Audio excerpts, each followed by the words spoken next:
Okay, this is Dr. Phillips. Welcome to your first online A&P2 lecture. This first lecture will be fairly short. And I do want to start then right where we left off last time in lecture, which seems like forever ago. And I hope, again, that everyone is doing well out there.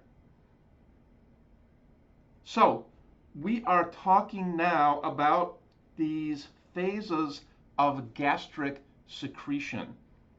And you should have that filled in lecture outline in front of you. Remember, this was recently added to Blackboard, so all of the blanks should be filled in already. So, gastric secretion, the release of chemical compounds into the stomach. And again, we're talking about this release or inhibition of release, what turns it off or slows it down. We're talking about all of this occurring in three different phases. So the first phase, the cephalic phase, and cephalic implies head. If you notice then at the end of that sentence, you'll see that sense of sight is involved in this cephalic phase, sense of taste, sense of smell, the brain thinking about food. So all of these organs then located in the head, and so hence the term cephalic phase. And notice then, back to your handout, what's going on here is that the stomach is secreting gastric juice, again, in response to these impulses, these messages from these various organs that we just mentioned. And the stomach then is secreting gastric juice into the lumen, into the space where the food is.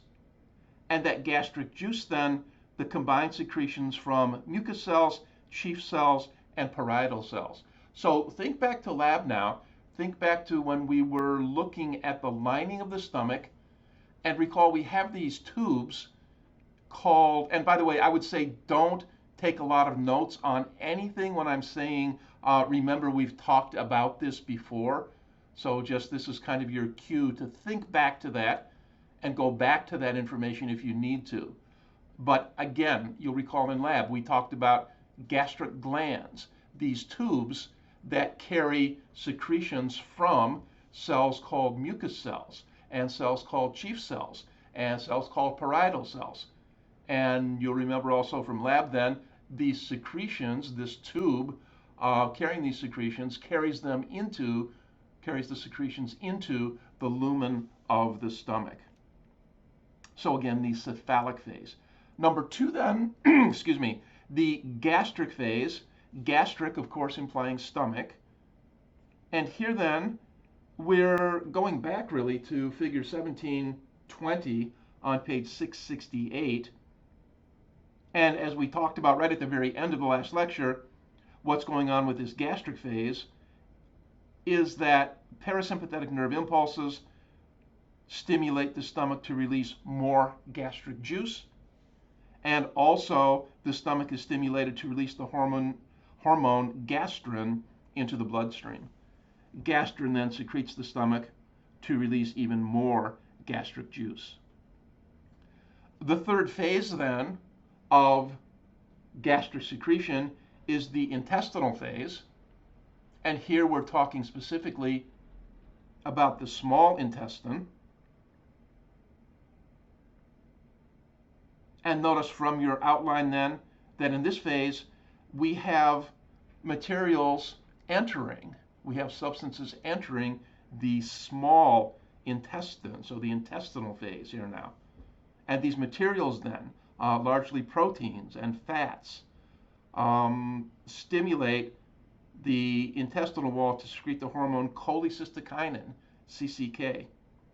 And cholecystokinin then, in turn, decreases gastric motility, decreases the movement of the stomach, basically slows down, inhibits to some degree digestive activity.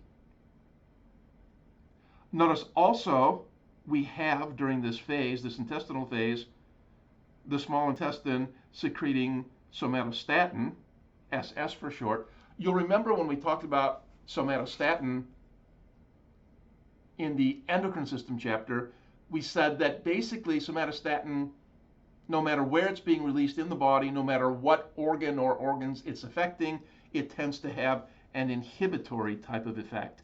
And so here then specifically somatostatin inhibiting the release of gastric juice. So again, the three phases of gastric secretion: the cephalic stage, the gastric stage, and finally the intestinal stage.